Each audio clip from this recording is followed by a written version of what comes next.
निशान, ये थोड़ा सेंसिटिव टॉपिक है कि पाकिस्तान का बोर्ड ऑफ पीस में शमूलियत होना, कि गजा का फ्यूचर क्या है डेवलपमेंट के हवाले से, और जो है एक टू स्टेट सॉल्यूशन के हवाले से।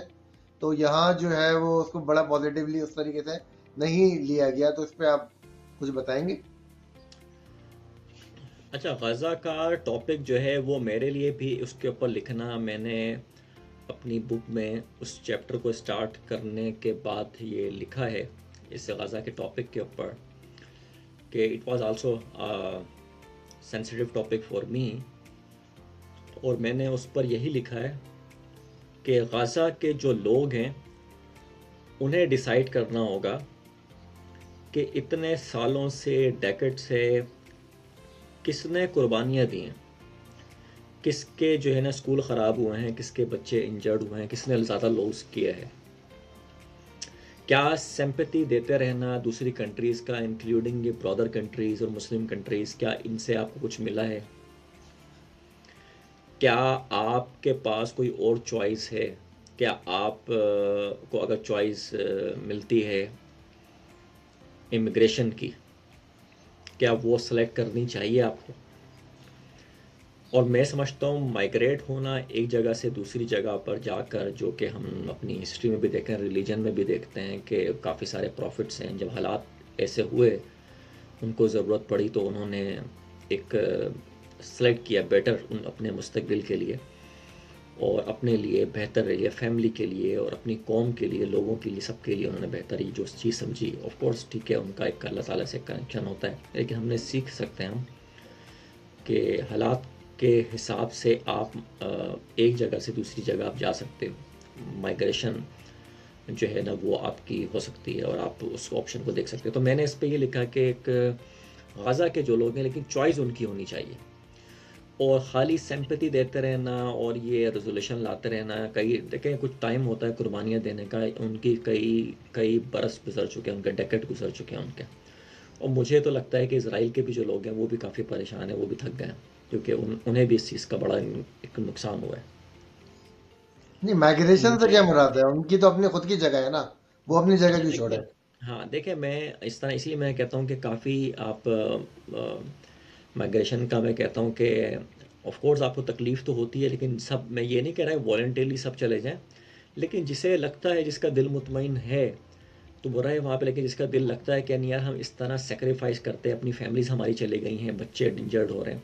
तो बहुत सारे फ़लस्तीन के में यहाँ पे भी लोग हैं अमेरिका में, वो अपने कारोबार उन्होंने स्टार्ट किए, अपनी दोबारा फैमिली इस्टेब्लिश करी है। मैं भी देखा अब यहाँ पर हूँ, मैं, मेरा ताल्लुक वहाँ से तो नहीं है फ़लस्तीन से, लेकिन पाकिस्तान से, इंडिया से, बहुत सारी जगहों से लोग आते हैं ना, तो माइग्रेट करते हैं, जाते हैं दूसरी जगह के ऊपर चले जाते हैं। तो और जब उनके हालात ठीक होते हैं तो फिर वापस आ, लेकिन अगेन मैं कहता हूँ कि इसका जो चॉइस है वो पैलेस्टीन के जो लोग हैं वो खुद डिसाइड करें, उनकी होनी चाहिए, तो ये उनको जो भी नकबा दूसरे। जो नकबा हुआ था, नकबा जो हुआ था जिसमें मिलियंस ऑफ लोग डिस्प्लेस हुए थे, तो उस पे उसके हवाले से क्या है कि मतलब उनको इसराइल में वापस आने का जो है वो राइट दे रहा है ये गजा पीस प्लान? अच्छा, इस गज़ा पीस प्लान के अंदर एक उस पर आते हैं, चलो बोर्ड ऑफ पीस के ऊपर आ जाते हैं।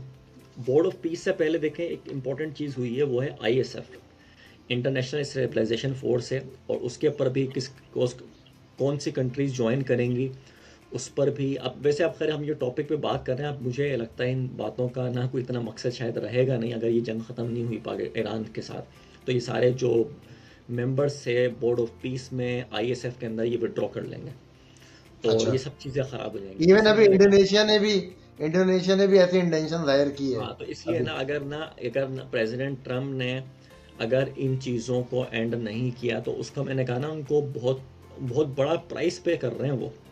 और उसके पीछे क्या राज है, क्या बात है, तो इसलिए लोगों को समझ नहीं आ रहा कि उन्हें तो he loves to be called as a peace president, लोग उन्हें नोबेल पीस प्राइज़ दें, और वो तमाम चीज़ों की अगर वो कुर्बानी दे रहे हैं, तो अब ओनली गॉड नोज के वो क्यों ये सब चीज़ें कर रहे हैं। खैर हम दोबारा आते हैं आईएसएफ की तरह। तो आईएसएफ का बनना मेरे ख्याल से ठीक था, ठीक है, अगर ये सब चीज़ें इसी तरह चलती हैं और पाकिस्तान उसमें पार्टिसिपेट करता है, मुझे लगता है कि वो भी ठीक है, लेकिन पाकिस्तान को सारे इनपुट कमेंट सारे मालूम होने चाहिए। उसका एग्रीमेंट क्या है, किस तरह आप एग्जिट कैसे करोगे वहाँ पर, लेकिन अगर पाकिस्तान उसमें शामिल नहीं होता और भी तो कंट्रीज़ मुस्लिम कंट्रीज शामिल नहीं होती, तो फिर बाकी आगे अमेरिका, इसराइल और दूसरे बहुत सारी कंट्रीज़ ये बात रख सकते थे कि जब इन्हें एक मौका मिला इन कंट्रीज़ को, मुस्लिम कंट्रीज़ को फ़लस्तीन की कुछ हेल्प करने का एक प्रॉपर तरीके से एग्रीमेंट के थ्रू, तो ये लोग पीछे हट गए। तो इसलिए पाकिस्तान इतनी आसानी से पीछे हट नहीं सकता था। अब आ जाते हैं बोर्ड ऑफ पीस की तरफ, और वो इसलिए ज़रूरी है कि अगर आपकी वहाँ पर कोई फोर्स नहीं होगी तो कुछ भी नहीं होगा वहाँ पर। आपको देखें, अगर एक बराबर में इसराइल एक पावरफुल कंट्री है, वो आपके वहाँ पे एयर और वहाँ पर होती रहती है, आपको मारते रहते हैं, वो ख़त्म हो जाएगा इस तरह, तो आप कब तक कुर्बानियाँ देते रहोगे? वो खाली जज्बात में नारे लगाने से तो कुछ नहीं होगा ना खाली। तो उनकी ज़मीन तो है, सही है, लेकिन आप कुछ उसका कुछ आगे कुछ प्लान तो हो ना। आप रिलीजन में, किसी भी रिलीजन में ये तो नहीं आपको कि बस मारता रहे, आप मार बस खाते जाओ। तो आप कुछ सोल्यूशन की तरफ जाते हो ना। अब ये दुनिया तो इस जो है बोर्ड पीस में जैसे पाकिस्तान की रिप्रेजेंटेशन है, सऊदी अरब की है, इंडोनेशिया की, काफी कंट्रीज की है, तो फलस्तीन की बजाते खुद किसी कैपेसिटी में है रिप्रेजेंटेशन? अच्छा, ये भी एक अच्छा उसके अंदर ना एक वो आपने एक अच्छा क्वेश्चन किया है। तो डायरेक्टली अभी मुझे नहीं मालूम कि मैं अभी तक, मुझे इस चीज़ के, मुझे इसराइल का मुझे मालूम है काफ़ी लेट वो उसमें शामिल हुए हैं। और हाँ, उनके इनडायरेक्टली जो है वो वहाँ पर हमास से जो है ना, एक प्रेसिडेंट ट्रम्प ने कहा था कि उन्होंने इस तमाम चीज़ों की शिकें जो हैं उससे एग्री कर लिया, क्योंकि अगर उनको हमास से वहाँ से निकालना है उनको, तो बेसिकली अगर पैलेस्टीन का कहा जाए, गजा का, तो शायद तो वही उनका वो तो वेस्ट बैंक वगैरह भी है ना, पीएलओ हाँ, या जो तो भी है। शायद वो उसी को शायद एक रिप्रेजेंट कर रहे हैं। ओवरऑल मुझे लगता है कि प्लान यही है कि वहाँ से जो ये एक इस तरह के जो एलिमेंट हैं हमास वगैरह के और इस तरह के, उनको वहाँ पर डीवेपनाइज किया जाए, और जो प्रॉपर आईएसएफ है जिसमें पाकिस्तान होगा, मलेशिया और तुर्की का भी है उसमें उसमें कुछ कंट्रीज़ के ऊपर एतराज़ है इसराइल को, लेकिन अगर वो एग्री कर जाते हैं और वहाँ पर एक फ़ोर्स बनती है, तो उस पर शायद इसराइल को लगता है कि वो एक प्रॉपर प्रोफेशनल कोई फोर्स होगी, हम उससे बातचीत कर सकेंगे, हम अपनी बात मनवा सकेंगे। तो शायद एक उसके ऊपर एक एग्रीमेंट और एक पॉजिटिविटी तो नज़र आ रही थी। अब नहीं मालूम। तो मुझे लगता है आईएसएफ भी सही था, बोर्ड ऑफ पीस भी सही था, और पाकिस्तान ने सही इनिशिएटिव लिया था, क्योंकि अगर आप नहीं लेते तो फिर तो पूरी दुनिया में यही होता। प्रेसिडेंट ट्रम्प भी कहते हैं, जब मैंने बोर्ड ऑफ पीस बना दिया, देखिए प्रेसिडेंट ट्रम्प ने बड़े कमाल की चीज़ें करी हैं।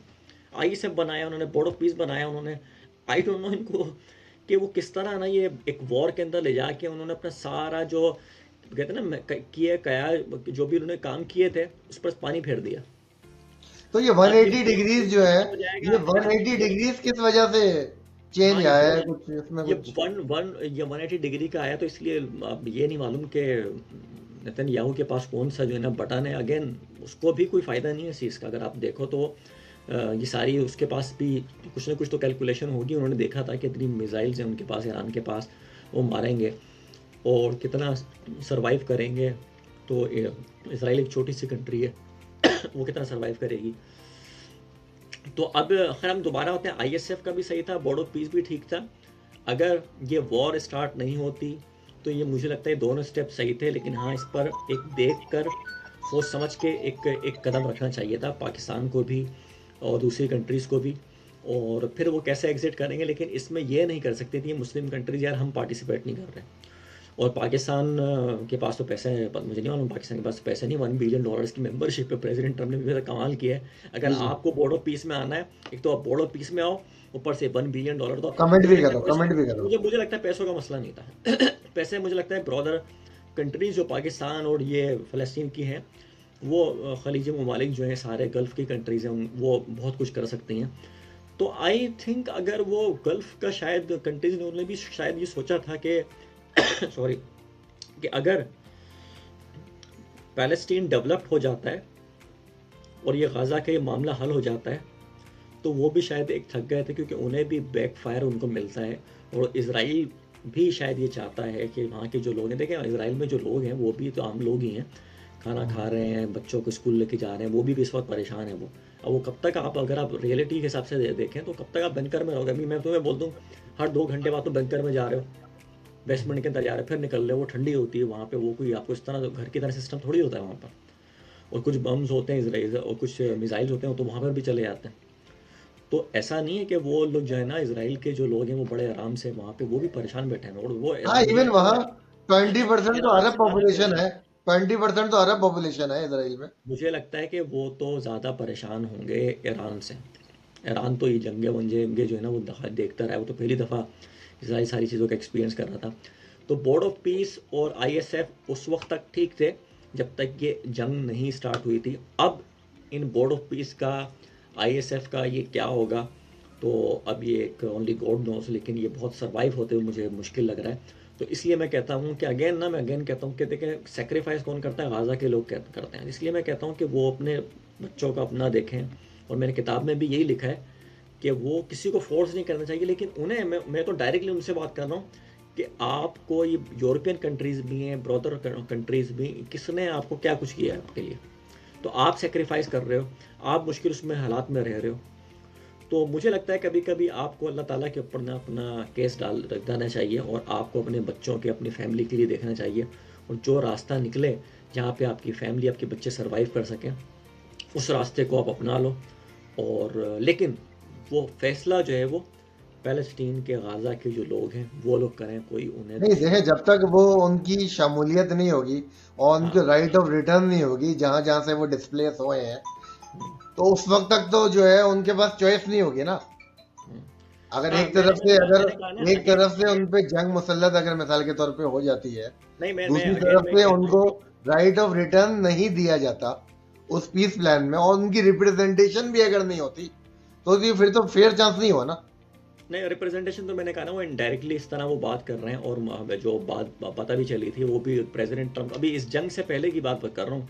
अब मुझे नहीं मालूम आगे क्या होगा, कि वहाँ के लोगों से कुछ ना कुछ बातचीत चल रही थी, उन्हें मालूम था कि जब ये लोग यहाँ से फोर्स बन के वहाँ पर जाएगी तो ऑफकोर्स उनको डील करना होगा वहाँ से। और इस फोर्स को अगर देखें, अगर ये फोर्स नाकाम होती आईएसएफ और ये बोर्ड ऑफ पीस, तो इसमें प्रेसिडेंट ट्रम्प के लिए मसला था ना, अमेरिका के लिए मसला। तो इसलिए वो इस चीज़ को तो नहीं चाहते कि वो आईएसएफ ये जो सारी पूरी एक नाकाम हो वहाँ पर, इंटरनेशनल स्टेबलाइजेशन फोर्स जो है। तो ये इसमें तो मुझे एक था कि किसकी इसमें तो इंटेंशन उनकी एक ठीक थी कि भाई ये यहाँ पर हालात यहाँ पर ठीक हो, बेहतर हो। तो what at the end of the day, मेरी ख्वाहिश है, लोगों की ख्वाहिश है कि फ़लस्तीन में, गाज़ा में, वहाँ पर बातों के अलावा वहाँ पे अमन और पीस हो। तो लोगों से मैंने डायरेक्ट बात करी है फ़लस्तीन के, आप अपना फ्यूचर देखें अपने बच्चों का, और अपना मुस्तकबिल अपना ठीक करें। और अगर आपको जहाँ पर भी आपको बेहतर लगता है कि आपके लिए बेहतरी होगी, तो आप वहाँ पर जो है जा सकते हैं। अगर आपको लगता है यहाँ पर आपके लिए बेहतरी, तो यहाँ पर कहीं और जाके आपको लगता है इमिग्रेशन लेकर वो ज़्यादा बेहतर होगा, लेकिन वो डिसीजन वहाँ के लोगों का ही होना चाहिए। तो ये इसराइल की तरफ से टू स्टेट सॉल्यूशन पे जो मुखालिफत हमेशा आती है, और वो यार जो है देखो, वो, बस मैं समझ गया। मैं देखो यार, ये टू स्टेट का ना, मैंने उसमें भी लिखा है भाई, टू स्टेट का जो सॉल्यूशन है, कभी कभी हम देखो बहुत आइडियलिस्टिक चीज़ों की बात करते हैं और वो हो नहीं पाती। नहीं, टू मतलब स्टेट जिनकी देखो, जगह है उनका तो राइट है ना। ये तो देखो यूरोप से ये तो यूरोप से आए हैं ना मेजोरिटी लोग तो। देखो हर हर कंट्री का, हर चीज़ कहते हैं ना कि साइंस के अंदर भी जो है ना, एक एक टाइमिंग इज़ वेरी इंपॉर्टेंट। तो टाइमिंग बहुत इंपॉर्टेंट होती है। आप आइडियलिस्टिक वर्ल्ड के अंदर नहीं रहते, ये टाइमिंग होती है। पाकिस्तान, आपको लगता है कि सही टाइम पे न्यूक्लियर नहीं बनता, सही टाइम पे पाकिस्तान की आर्मी नहीं बनती, एयरफोर्स नहीं बनती, कुछ भी नहीं होता, तो अब पाकिस्तान बिल्कुल एक खड्डर एक बिल्कुल होता है। फिर अचानक सोचता है कि अच्छा हम ये बनाते हैं, तो आपको इंडिया छोड़ता है आपको बनाने के लिए। तो कुछ चीज़ें ऐसी होती हैं, आपको रियलिस्टिक टाइमिंग के ऊपर स्टार्ट करनी पड़ती है। कोई टाइमिंग अगर वो ना हो, ये वो जो दौर है, ये टाइम, ये प्रॉक्सीज का नहीं है, ये टाइम है जहाँ पे proper professional army, navy, air force वगैरह होती है वहाँ पर, और फिर उस स्टेट को जो रिकोगनाइज्ड होता है, फिर उसकी आर्मी, नेवी, एयरफोर्स बनती है, फिर उसके बाद आप आगे बात करते हैं। वो मुझे लगता है अब आगे पॉसिबल नहीं है, बहुत मुश्किल है। तो अब जो सोल्यूशन है उसमें, कि जहाँ पर एक ऐसी फोर्स वहाँ पर आ जाए इंटरनेशनली, वो उसका जो है ना ऑर्डर देखे वहाँ पर, वो नहीं, मेरा पीस। जो सवाल है वो ये है कि जो एंड गोल है वो टू स्टेट सॉल्यूशन है या नहीं है, क्योंकि इसराइल के बहुत सारे क्वार्टर्स में इसको एक्सेप्ट नहीं किया जाता। हालांकि जो जगह है वो जाहिर सी बात है कि फलस्तीन को ही बिलोंग भाई करती फिर अगेन नहीं, अगेन ना, फिर आप ऐसी टॉपिक के ऊपर फिर अब अगेन मैं इसी तरह में पैलेस्टीन के लोग को, आपको ना ये लोग जो है ना है। क्योंकि देखिए, basic right of self determination है ना बेसिकली। ये जो है ना अगर आपको, इंडिया हम पे कुछ मुसल्लत कर दे आपको तो नहीं हम भी देखो, तो नहीं अगेन मानेंगे अगेन ना। लेकिन अगेन इंडिया का आपने कहा, आपको इसलिए आप बोल रहे हो क्योंकि आपको मालूम है कि आपकी एक कंट्री डेवलप्ड हुई हुई है, आपके पास आर्मी है, आपके पास नेवी है, मैंने अपनी किताबें में हाँ लिखा हाँ, है वो आपकी एयरफोर्स। बात मैं समझ रहा हूँ फिर उसके कि बाद आपके जो पास है, डेटरेंस डेटरेंस मौजूद है। हाँ आप उसके बाद जो है जब आपके पास सब चीजें नहीं होती, फिर आप रियलिस्ट, आप देखो आप फिर आप क्या करते हो, आइडियलिस्टिक चीज को छोड़ के फिर आप कहते हो रियलिस्टिक चीजें क्या है, वरना तो आप गोल गोल घूमते रहोगे। आप एक कंट्री है, वो एक बहुत पावरफुल है, आप फिर गोल गोल घूमते रहोगे। चलो एक मिनट के लिए मैं कह देता हूँ कि पाकिस्तान की जैसे समझ लो आर्मी नेवी है, सारी हटा देते हैं, एयरफोर्स आप कुछ हटा देते हैं पाकिस्तान को, और इंडिया कह देते हैं हाँ भाई ठीक है मैंने एक्सेप्ट कर लिया, और फिर आपको दो मारता मिसाइल मारता, फिर वो आप फिर क्या करोगे भाई, आप आपके पास कुछ नहीं होता। इसीलिए मैं इसलिए कहता हूँ कि जो वहाँ पर जो पैलेस्टीन का और जो इसका जो इसराइल का वहाँ पर है, आपको रियलिस्टिक होकर सोचना चाहिए कि रियलिस्टिक वहाँ पे सोल्यूशन क्या है,